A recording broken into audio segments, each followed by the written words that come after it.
You're now sitting at the Wavetable. What's up, everyone? Welcome to episode 31 of the Wavetable. This episode is featuring Tristan, aka In the Red, and yeah, how's it going, man? It's good to be chatting to you again. Yeah, it is. It's been quite busy in January, so it's good to finally sit down and have a chat, which is good. Yeah. So, you've recently been making an EP. Yeah. And wait, is that actually out yet, or just the single? Yeah, I just released a single last Friday. Actually, just released a single then. Yeah, and that single's called "Don't Turn Off the Fire," right? Yeah, correct. Yeah, so it's actually going to be the last song of the 5-track EP. Fuck yeah, that's a pretty hefty EP as well. Yeah, I've been working on it for a while. It's just sort of more of a passion project. Obviously, like my main sort of gig is mixing and mastering for Future Reference Audio, which is the sign in the background that I just got made, which is great. But yeah, that's sort of my main focus going out of uni. Was mixing and mastering. But then, as a bit of a hobby, bit of a passion project, I've done the In the Red project and developing this EP and this sort of interesting sound. Awesome. Yeah, it's definitely a unique blend. Do you want to kind of tell us the story behind clipping EP and, like, I guess a brief rundown of each individual track? Yeah, definitely. Well, to start off with, I originally developed the idea of the project In the Red about 2 years ago when I was still in uni, studying at Abbey Road Institute. And I initially started off with a remix that I actually did for a Danish duo. They just hit me up on Instagram somehow. I don't even know how. But yeah, I ended up doing a remix for them. And then that was really cool. But that was sort of like, I wasn't like that polished as a producer yet. So as my cover art, I put it as like green to symbolize like how as like, you know, a volume meter. Yeah. How there's like green, orange, and then like red is clipping. So I started off with green because I felt that I wasn't like at a mature level as a producer yet. And then my next single, which I released a couple months after, which is my debut single, Please Just Understand, that was like an orange cover to symbolize I was sort of getting towards that level of like developing my own sound of In the Red. And then this is why I've called this EP Clipping is now, so the single I just released was a red cover, and then this one is Clipping. So now I've reached beyond the threshold of the meter, and I've sort of like graduated in terms of my development of the In the Red project, which is, that's sort of where the story of the progression of the tracks, and the EP is a reflection of that progression. So the tracks titles I've got here is, the first track is called Silent Grey, which is it's meant to symbolize both in sound and in the lyrics that I use through samples of like the dark time and stuff that I was in. I was feeling very lost and alienated. Yeah, it's definitely like that for when you're learning producing. I feel like you can get so lonely. Yeah, I feel like it wasn't even like just in music. I feel like music was just helping me express it. Right. I feel like it was just more in my personal life. I felt that way. Probably during like my high school years, I suppose. It's that teenage sort of phase. And then, so that's Silent Grey, the first track, and then it progresses into, I was sort of waiting for something. The next track is called Waiting Here For You, and that sort of progresses into that I was the idea of waiting for something to come, and waiting for like the change, I suppose. Yeah. But then you'll notice in the middle of the EP, the third track, it's a complete shift. You'll notice it when you listen to it, but as you have, Chasing Stars is like a complete, like, really trippy interlude. It's almost like going through like a vortex or something, which is pretty cool. Yeah, I love the video that kind of like, you know, gives off a similar vibe that you've posted on Insta and stuff. Yeah, definitely that. I've got that, and that's gonna be more of that sort of visuals that I got from Tom. Actually, he made them. But chasing stars is all about, instead of waiting for it, actually chasing your dream or your passion or whatever I was searching for. I was sort of beginning to chase it. Yeah. And then coming home is probably, like, everyone that I've showed the EP to, that's been their favourite track, which is good. And it's quite funny because that track took the shortest amount of time to make. That's how it be a lot of the time. Yeah. Where the other ones I had, like, I think because my style is very, like, complex, that, like, I put a lot of stuff into all the tracks, and I feel like Coming Home was a bit more simpler, and that's why people like it. Yeah. It's easier to follow. But Coming Home, the idea of that track is that I was coming home to, like, a goal. Like, I had a set goal, I had a set passion, like, which is the music. So I think I found what I wanted to do. And then Don't Turn Off the Fire, who I actually got Rams Fry, a Spanish rapper that I met in the Garden of the Beats set that I did. I did a set with him, which is awesome. He's actually from Chile. So it was awesome that we could sort of, our two worlds could collide and create something. The collab possibilities in this age is crazy. Yeah, so Don't Turn Off the Fire was just like symbolizing that I've got this passion now and I'm just going to run with it. I've got this sound now, I'm just going to run with it. So I'm not going to turn off that fire that I've got ignited, that I've got from Coming Home. So yeah, that's sort of the story of the EP. I love how it's a story that a lot of creatives can relate to. Yeah. It's like, pretty much, like, to sum it up, right, is like you're starting out with this new thing. Yeah. You're dealing with a lack of motivation. You learn to overcome that lack of motivation. And then it's just like, keep it going. Just don't stop. Yeah. Well, I think it even can relate to people in anything. Like, say if you want to become, say if you're starting out at school, you have no idea what you want to do. And then you find a passion, say, like, even example, you want to be a doctor or something. Yeah. And then you still have no idea what you're going to do. And then you realize, oh, now I know I want to be a doctor. I've got sort of something I can chase. And then you feel at home, like, studying to be a doctor. And then, it's a similar process. So you can sort of relate to anything, but I've just sort of related to my musical journey, I suppose, and my journey as mentally, I suppose, as well. Yeah, for sure. And, like, I think a lot of people, when they're going through high school or even uni and stuff, they think just, like, you know, homework and stuff just isn't for me. But I think it's just a matter of experimenting and trying all these different things, and then you will eventually find something you're passionate about that you just want to keep working on it all the time. 100%. Yeah, 100%. And I also believe that a lot of people are under the mindset that if they're not good at something initially, then they're never going to be good at it.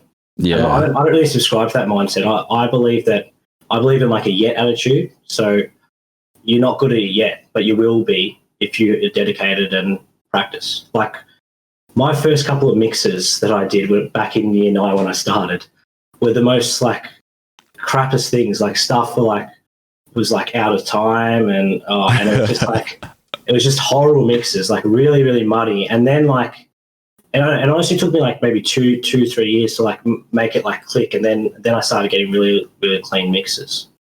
Hell yeah. That's because I just kept working at it. But someone else, it might have taken them a lot quicker, you know? Yeah. Nothing happens overnight, but I guess in the age of, like, YouTube tutorials and, like, paid tutorials and stuff, shit can happen a lot faster these days. Very true. Very true. So you've mentioned a few times that your music kind of blends a lot of different styles, and I was curious if you, like, do that on purpose or if it comes just naturally to you just through a variety of influences. Well, yeah, it sort of just comes naturally to me because I sort of have a lot of influences. Like, even though I produce sort of EDM music, my favorite artist I'd probably say is Tame Impala, which is crazy. Sick. So that's pretty crazy. I can definitely see that coming through in your music. Yeah. Yeah. So, but then I'd probably say my second favorite artist is Pixel Terror, which you could probably see the influence in that as well. So it's like complete mashup of stuff, and then but then also like I really like sort of hip hop artists as well. Like I really love the sort of lo-fi qualities of like Tyler the Creator as well. So I've sort of got all that sort of mixed into one, and it's not everyone's cup of tea, but it's sort of like just my own self-expression sort of thing. That's sort of what I want it to be. It's sort of my music really is more therapeutic for me sort of thing. Like, and if people like it, then that's awesome. But I'm not really like looking to please crowds or like people in the past have said, oh, remix this, and you'll get like you'll be popular and you'll be DJing all these clubs. But I've never wanted to do that, to be honest. Like I've just wanted to create for the sake of art, not for the sake of like commercial appeal. Exactly. Like I feel like it's pretty obvious that if you remix popular things, it's easier to get popular. Yeah, so 100%. I really hate it when people just keep telling you to do stuff like that. Yeah, and I have to admit, like initially I did do remixes because I like didn't know how to produce a full track, so I just would like, let me just quickly change the drop or something, and like do like a build up into it, and then there's a remix. And then obviously like at the start, like a lot of people were like, oh, that's really cool, but then those people that thought that was really cool, like now don't really like my music that I'm making now. Right. Yeah, because it's like different. But at the end of the day, you're not going to please everyone, and I'm happy making what I want to make, sort of thing. Hell yeah, man. I was wondering about Don't Turn Off the Fire, because I feel like that might have been a particularly hard one. Like I've found in my stuff that like when you try to combine genres, you kind of have to sacrifice the integrity of one genre to make it fit within the other. Yeah. So were there any speed bumps that or hiccups that happened when making Don't Turn Off the Fire? Well, I think my process with Don't Turn Off the Fire is it actually started off being like more of a hard style track, which is really cool. Really? Yeah. So and that's fucking crazy. Yeah. So when Ramsey recorded over it, like back in September last year, or not last year, the year before that. I keep forgetting it's 2021 now, isn't it? Jesus. So 2019 he did it, and it was literally just like a couple of chords that I played on my Juno here, and then it just sort of like it went from like 146, and then it like jumped to like 165, and then turned into like a hard style but like really prominent on like that hard style kick with like a bunch of like bass sounds surrounding it. But it wasn't really like a really polished sort of sound. I didn't really like that. So instead I've changed it to like a drum and bass sort of feel at the last drop instead of that hard style thing. But to answer your question, really, I just sort of, my sort of process is I just sort of throw paint at the wall and see what sticks. So I don't really follow like a certain genre. I have things in mind that I want to like keep throughout all of my songs. So that's sort of like have that lo-fi nostalgic feel, like things with the Juno, and then also like lo-fi Atmos recordings and stuff like that. And then I also want to basically have that in the verses, and then in the drops I want to have like really crazy like bass sound design. And then just like a dubstep sort of drum pattern, or sort of, and then also like in the last drop it was like a drum and bass sort of pattern, and that's sort of, and then after that it's sort of just like like whatever I think works sort of thing. Yeah. I feel that.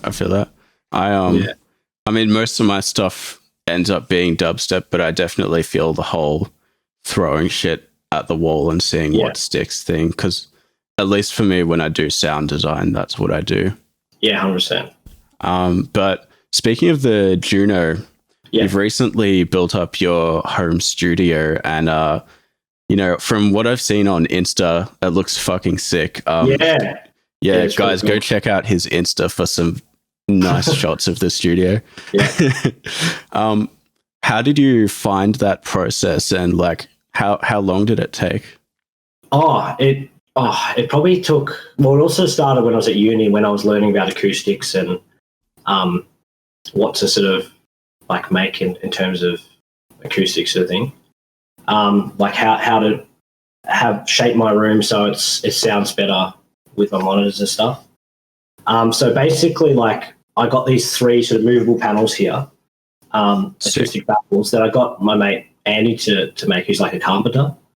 And basically, it took him maybe like 3 months on and off, because obviously he's working during the week.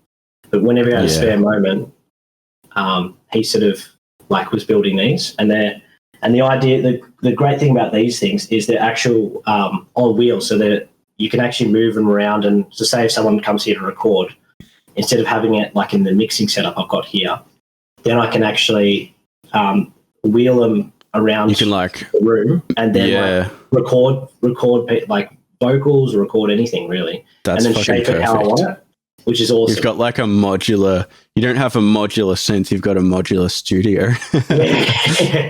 And I've also I've got some new studio monitors as well. I've got the Adam Audio TV7s, I think they're called, which is really good. And then also on the ISO acoustic stands, and then I've got the Sonar Works, reference, like EQ, which is good. And then even like the stuff, like I put in lights for the studio so I can record, and like the camera. Yeah, and I even got like a little, if you know about sort of the old mix cubes, I've got sort of a reissue of them. Do you know about them? I don't know about those actually. No. Yeah, they're like a little mix. They're really good for like mids, so like mid references. They used them a lot back in like the 70s and 80s, and pretty much like the whole of the Michael Jackson Thriller album was mixed on that. Oh damn! And that's like one of the most like prestigious albums. Yeah. In terms of mix quality, so that's sort of what I strive for. As like a quality wise. So that's why I have this sort of Avanatone mix cubes. Just a reference. Yeah. So I've got a pretty good setup actually. And speaking of striving for good mix qualities, I believe you offer services such as mixing and mastering out of that studio, right? Yeah, I do. Well, I've been doing it for a while now. Like I've sort of I started doing it even when I was at uni at Abbey Road, recording, mixing, mastering for a number of artists, as you'll probably see. Yeah. On my website, there's too many to name at the moment, but I pretty much like started that, and I was like mixing before I got my desktop and all this studio. I was just mixing on my laptop, really. Wow. Yeah, and then obviously recording at uni, which helped a lot. But then now I've sort of developed the studio, and I've actually done 2 recent mixes this month. So I've done one mix and master and one master actually. Sorry. So I did a master for an artist called Black Willow. So it does like a hip hop. So I wouldn't even call it hip hop. It's more like I don't know. I don't really like genring things. Yeah, I just prefer just like listen to it and then make your own opinion on what it is. Because like, what kind of vibe is it? I'd probably say it's like Juice WRLD vibe. Yeah, that was sort of the reference I got. And yeah, so I mastered his track on these monitors and the sound, and he's really happy with that. And then nice. Andrew Lorendi, I think he goes by AYL actually on Spotify and stuff. But I also mixed and mastered his recent track called My Lingo, which I think is going to be part of his new EP, which is good. And yeah, that was like, it just made it so much easier just to, especially like to tame the mid side, because these monitors are like really good for that. And also like the space is just like, and it's meant I can just hear everything in like 3D almost, which is great. Yeah. Like you can just hear. I've heard that Adam monitors are really good for that. Well, I think it's more even the space, because like these baffles here, they're actually like blocking out any like reflections. So so meaning that like the sound is a lot clearer and like more dense, I suppose, other than like because you know about like phase cancellation and stuff. So if reflections are bouncing shit off the coming room, back off the walls and it's just fucking up what you're actually hearing. Yeah, and then it phase cancels like certain frequencies, which is pretty shit. So this sort of avoids that, like to a certain degree. Sick, man. So if anyone's looking for like some mixing or mastering, check out the description, or if you happen to be in Australia, maybe you can even record there. Yeah, true, very true. Now, does any of the like mixing, mastering, recording work you do ever come back and influence the stuff that you create under In the Red? Yeah, it actually really did. I remember I was mixing a track for a guy in like New South Wales. His name's Indy, and literally like I remember like I sent him like the first sort of mix of the track, and then he was like, "Oh, the kicks are all like way too loud. The kicks like way too loud." I'm just like, "Oh, okay." I thought that was sort of fine. And then I lowered the kick and he's like, "Oh yeah, so much better, so much better." and then I went around like because I was at that time I was like mixing my EP and stuff. Yeah. And then I went into my EP and I was like, "Oh shit, all my kicks are way too loud." Even like so like I get feedback from the artists that I work with, and then I take that feedback and go, "Hey, I can implement that into my own mixes for my own music," so which is pretty cool. That's fucking awesome. So like I'm always learning myself what people like and stuff, but I believe I've got a pretty good understanding of like how to balance up a track, which is really good. I definitely feel that that's my sort of area of expertise, like mixing and mastering, and it's sort of what I sort of want to go down more that route rather than sort of producing. I think producing is more just like a hobby for me, but I think mixing and mastering is definitely like what I want to do. Like definitely expand on and just mix and master as many artists as I can. Yeah. Sweet. Since we're on the topic of like mixing and mastering, I was curious if you've ever heard of this method of mixing like by frequency bands. Yeah. Like I've heard that some people will put an EQ or like a multi-band plugin on their master, and they'll like solo the lows, mix that properly, then solo the mids, then mix that, and then solo the highs. Yeah. Have you ever messed around with that? Well, what I do is I solo out like mids. I sort of separate into 4 bands. So I usually do my low band from 150 below, and then 150 to 1K is like my low mid band, and my mid band is like 1K to, which is not really mids, but I just call it the mid band, I suppose. 1K to 10K, and then 10K is like my high end sort of stuff. And then I usually like I put for mastering, I like tape saturation for like separately for those sort of things. And also I always mono out 150 and below as well. Just so, for sure. Because you don't really need anything out. And I always cut it out off the sides as well, 150 and below. And things like vocals, I always cut out 150 below, or even if it's like a female vocal, go towards even the 200 to 300 range cut out. But yeah, in terms of that, I'm usually sort of mixing like a mix that's like, I'm sort of like more like rebalancing usually. So usually when clients send their work to me, they've already sort of had a go at it themselves, and then they weren't really as happy with the result. So I feel like I'm usually just like doing a lot of corrective EQing instead of like rebalancing that way.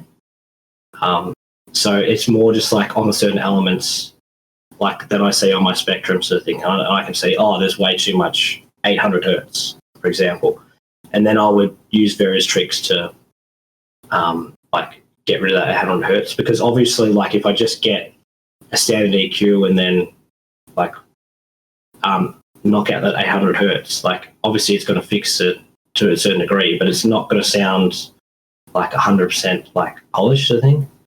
There's other better ways of doing it with dynamic EQ, or even like, so there's a lot of like pushing and pulling involved with EQ work, and that I find that a lot of people aren't aware of, you know. Yeah, because it can sound like there's a hole in the mix when you correct one sound with a 100%. Static EQ. 100%. So that's, I think, what a lot of like up and coming mixers have problems with, is they just get the standard 7-band EQ and then just go, oh yeah, perfect. This sort of sounds good. Just put EQs everywhere. But I sort of like pick the exact frequency that sort of is picking out, and I've got the ear. I've developed the ear over time to hear those frequencies as well. Yeah, sweet. And speaking of developing your ear over time, I was wondering if there was like one thing that you would like to tell yourself if you were to start again. Jesus, that's a good question. I think the one thing I'd sort of tell myself is not to, well, I know I was going to say not to rush things, but then now I'm like the opposite, where it's like I take so much time on things that I like don't like finish it. Fuck. Like particularly my own work. So, what would I say? I'd probably say instead of like to my younger self, I think I just sort of like quickly made something and then gone, oh yeah, it's good enough, and just slapped it on SoundCloud. Yeah. I think I would have said, hey, don't release anything too early, and just like actually develop your skills and develop your sound and stuff, and then release it. Because I feel like because I sort of put out like some remixes and stuff that weren't that great quality, that like a lot of people that were sort of like, oh wow, he produces music, have sort of like already gone, oh yeah, he produces music, but his first stuff was like not that great. Yeah. I don't listen to him anymore, sort of thing. It takes a lot of convincing to come back from that. Yeah, so I feel like a bunch of people that were interested initially at school and stuff, I feel like they've lost interest because of that. I doubt a lot of them would be interested in sort of my work at the moment, because I've obviously got a very unique sort of sound, and I'd see more my music more as an art piece than like something you could hear on the radio, sort of thing. Yeah. But yeah, like that's probably what I'd say to myself. Like, don't be releasing stuff too early. Develop your skills, and then show the world like once you've got something that's sort of polished. Yeah. Awesome. I agree with that heavily. Yeah. So you've got the EP done. Your studio is built. Yeah. Open for business. Yeah. What's the next big thing that you're focusing on, or is it pretty much just keep things going? So initially, for future reference, I'll probably answer this in two ways. So one for future reference, one's for in the red. So for future reference, I actually was planning on doing like expanding my business and expanding into like visuals. And I remember I was speaking to you about potentially even starting like a record label. So like my artists have somewhere to release their music. But I've sort of realized that's sort of a very ambitious task, and I don't think I'll be able to achieve that with the time I've got, you know, because obviously I'm actually starting uni back again, doing psychology, so that's going to take a lot of my time. How many degrees is that going to be? Yeah, so obviously like got the advanced diploma in Abbey Road, I've got a certificate there, but psychology, that's going to be like at least like 4 years of uni. Holy fuck. So that's going to take up a lot of my time. So I've since rethought that business expansion. And I think I'm just going to, instead of doing like the visuals as in like photos and videos and stuff that I was going to expand to, and also the record label, I think I'm just going to focus solely on mixing and mastering. To not even have like recording and producing that I've currently got now. Because I believe sort of like that's my expertise, like mixing and mastering. That's sort of what I enjoy doing the most. So I feel like if I just hone in mixing, mastering, then I can just focus solely on that and be like hopefully a really well-established and respected mix engineer and mastering engineer. Awesome. So that's sort of what I want to do in terms of future reference audio. But in terms of in the red, I'm looking to, after this EP, I've already started remixing some songs that, because I'm quite into like indie music and psychedelic rock and stuff like that. So like bands like Tame Impala, even though Tame Impala's not really a band, it's all just Kevin Parker. And like the Strokes, even like Beach House, like stuff like that. I just want to remix sort of that and combine sort of my two genres that I love. So I want to combine them into like EDM remixes. So stuff like I want to turn a Tame Impala song into like to have like a dubstep drop or something. Just something that you can play. Amazing. Yeah, so that's sort of my next project, is I want to create like 4 or 5 songs, and obviously I probably won't be able to put them on Spotify or SoundCloud or anything like that. So there's probably going to be just like free downloads on my website, because they can't catch me on a website. You know what I mean? Yeah. And I'm just going to make them so make sort of just like in the red edits of like these tracks, so that like people can. I don't even know if anyone wants to hear that, but I want to hear that. I've always wanted to hear like a Tame Impala song like morph into like a dubstep drop, and then that'd be like the sickest thing to play at a club, in my opinion. So, I'm definitely curious about how that would sound for sure. Yeah, so I'm workshopping a couple of ideas at the moment. Obviously, it's like it's not like a clean transition, because it's not like made for that sort of genre. Yeah, but I'm working around it, and I definitely want to sort of develop that, and then the plan from there is to like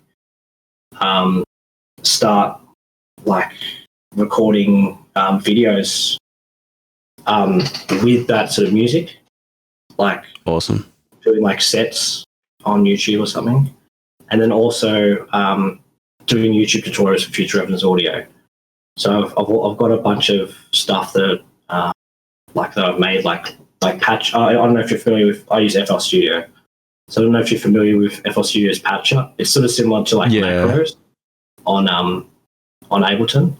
So I've developed a lot of like FL Studio Patcher sort of presets that like I'm sort of going to distribute and like for free, and people can then use them. And so like if you know Ahi, he does great stuff. Magic boxes. So it's sort of like it's going to be like Future Reference Audio's Magic Boxes, I suppose, but it's going to be a bit of a different name.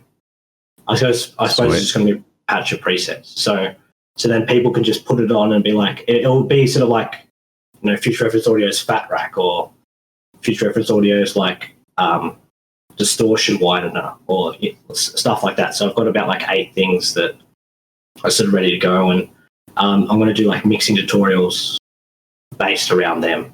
Sort of what like Ahi's doing, I suppose. Cool. So are you gonna have those for sale, or just put them like free download? Nah, I think I'm sort of into the philosophy like because I naturally wouldn't buy it myself. So like, how can I expect other people to buy it? But I'm also into the philosophy like the more you give, the more you'll like. The more you give, the more you receive. Yeah. So I sort of believe that the people that do choose to watch my videos and take the time to download the stuff will then be like, oh, this is really awesome, this stuff, and then really respect me as a mix engineer and mastering engineer. And then they'll be like, oh shit, I don't really know how to use this stuff, but I know exactly who knows how to use this stuff properly, because he made it. So then they're probably going to come to me and ask for advice, and then we can help each other. That's sort of my philosophy. That like, hopefully I'll give it free, and then in return, eventually, like I could develop a ongoing customer, or even a collaboration with someone, which is great. Yeah. I've been kind of doing a similar thing. I've got a couple of videos where I go through like just showcasing like samples or racks or something. And then at the end or at some point in the video, I'm like, this is like $5 or $10 on Gumroad, but if you put this code in, it's free. Oh, nice. That way, if people want to like go the extra mile to support me, they can, but they can just also use the code to get it for free. Yeah. Okay. Like, obviously, like for me, this is more of like a hobby and a venture. Because definitely, like the music industry, as I found, is very hard to get sustainable income for. Yeah. And I actually found that I was working like way too long and hard for the little in return money wise. So I just sort of treat this more as like a side hustle. So I'm not actually like too fussed about money for this. Like obviously I still need money because my time is valuable, I suppose. Time is money, but at the same time, I'm not like, trying to make this my full-time gig because that's going to be way too hard to maintain. And that because of that, that's why I sort of offer reasonable prices as well for my mixing and mastering services, which is good. If it just like randomly, became something that you could do full-time though, would you take that opportunity? Yeah, sweet. I probably would. I think I don't know, that's going to be a tough question because like if you asked me that 2 years ago, I would have said, 100%. That's what I'm going to do with my life. I'm going to be a mixing and mastering engineer. I'm going to be producing as well, and I'm going to do all these. Like I haven't really been like that keen on doing shows ever. Like I like doing shows, but I've been asked to do a bunch of like sets and stuff, but just sort of like play a certain type of music. But I'm like, no, all I want to do is play my own music.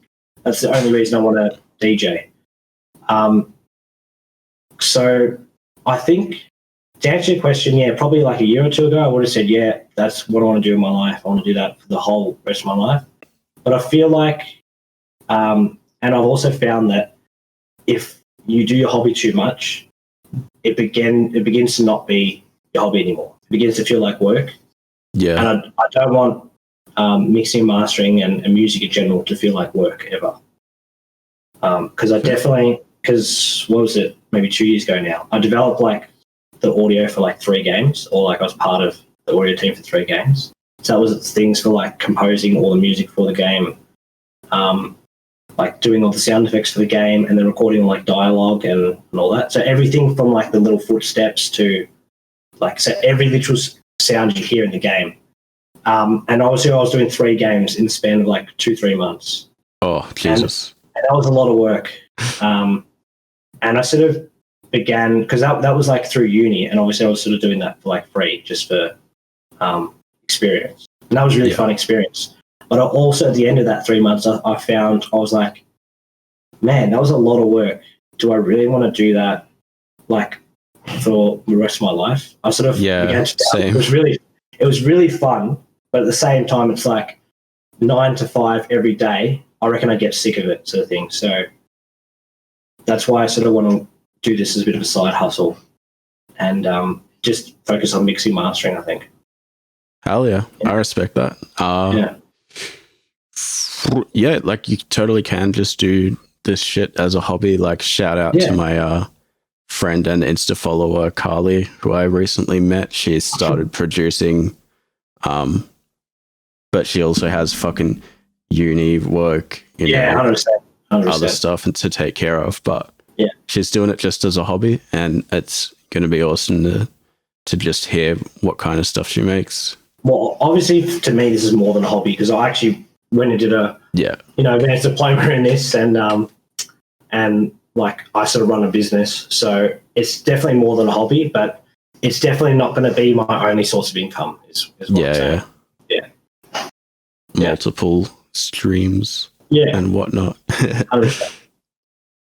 So is there anything that you would like to shout out before we wrap up here? Anything I'd like to shout out? No, maybe really. like I think everything. Maybe your visual guy. I remember you said Tom, but I didn't catch his last name. So from Tom, he developed my visuals. From Also, Tom, okay. From Tom Official, I think his tag is. And then also, I probably should shout out my girlfriend Claudia. Actually, helped make this sign and help hang up the stuff. Oh, sick! So yeah, she also runs like a little like a balloon like decorating company. So we both sort of got our own. We both got our own like little business ventures. She sort of does balloons and I do audio, which is pretty crazy. It's pretty fun. That's awesome. That. Yeah, so I think so her handle's Balloons by Claudia. Oh no. Hell yeah. Yeah, Balloons by Claudia, that's it. Yeah. So yeah, that's pretty much it in terms of shout outs, yeah. And then and also probably Ramsey for Rams Fry for featuring on the latest track, Don't Turn Off the Fire. And I'd just like to shout out everyone that taking the time to listen to the track as well. It's been really respect that. Obviously it's not everyone's cup of tea, but I appreciate everyone sort of, who enjoyed it. Yeah. Awesome. Well, yeah. Thanks for joining me, man. This has been episode 31 featuring In the Red. And again, by the time you're hearing this, the full EP will be out. So check the description. Yeah. When's this coming out? This will probably be coming out. Probably like very early February. Yeah, probably. I'm looking at EP maybe March now. Oh, really? Okay. I thought it was going to drop like a week after the single or something. No. It's probably going to be like, probably like a month after, month and a half after. Yeah. Because we've got so much going on. My bad, disregard that. But go listen to Don't Turn Off the Fire and don't forget to pre-save the EP when that's available. Yeah, cheers. Awesome. Hell yeah, dude. All right. Thanks for listening, everyone. Have a great day. Peace. Yeah. See ya.